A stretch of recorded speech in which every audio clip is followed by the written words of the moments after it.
Une serveuse traumatisée, des enfances détruites, une école tout entière laissée pour compte. Voici la peine laissée par Arnaud Talus sur son passage.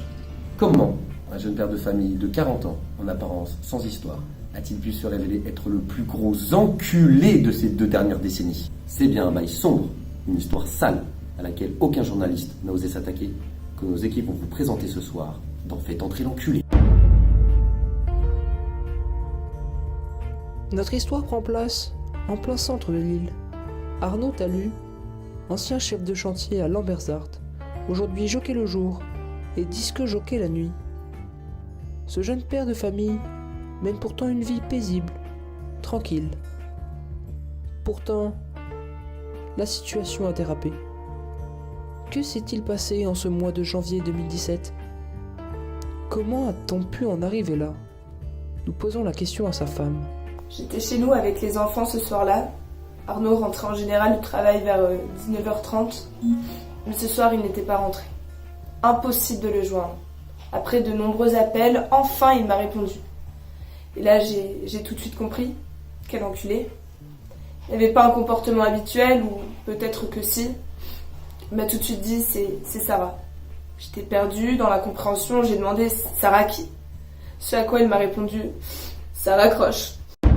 25 janvier 2017, à l'Opéra Corner. Sarah, jeune employée du bar, est témoin d'une scène horrible. Il a refusé de payer sa note de 430 € de Castel. Je pensais pas qu'il était capable de ça. Il a tout détruit. Il m'a acheté des fléchettes dessus. C'est vraiment un bel enculé. Un bel enculé. Voici comment est décrit Arnaud Talus par ses proches et par les enquêteurs. En effet, le créateur des escalators de Schema est aujourd'hui sous le coup d'une enquête. Oui, quand j'ai questionné M. Talus, il nous a paru tout de suite innocent. Mais il n'a pas dit bonjour. Du coup, on allait questionner sa mère.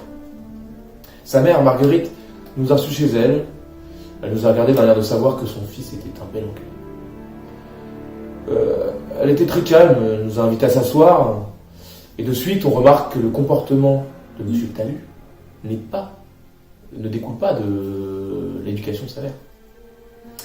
Elle nous explique que son fils, dès sa plus tendre enfance, faisait des fausses cartes figurines. Oui. Et il allait chercher les télécommandes, les piles de la télécommande, pour les mettre dans sa Game Boy. Immédiatement, on arrive à dresser le portrait de M. Talus. Arnaud Talus. On est allé fouiller son domicile, et avec les collègues, on est tombé de haut. C'est bel et bien le plus gros des enculés que les enquêteurs n'aient jamais vu. Et pourtant, comment Arnaud Talus a-t-il bien pu passer inaperçu? Nous avons questionné son voisinage afin de découvrir de plus amples informations. Pour moi, c'était un voisin aimable, un bon père de famille, même s'il aimait le naturisme et qu'il refusait d'installer une haie dans son jardin. Je ne pensais pas, en le voyant, que c'était un tel enculé.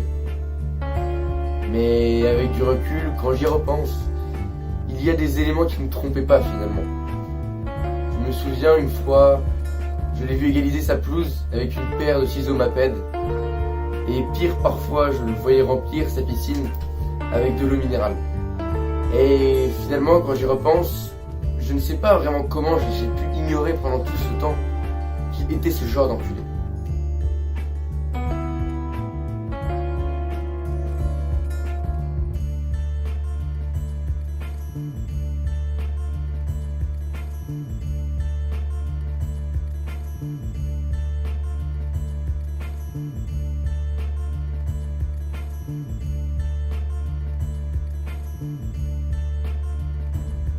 Mm-hmm.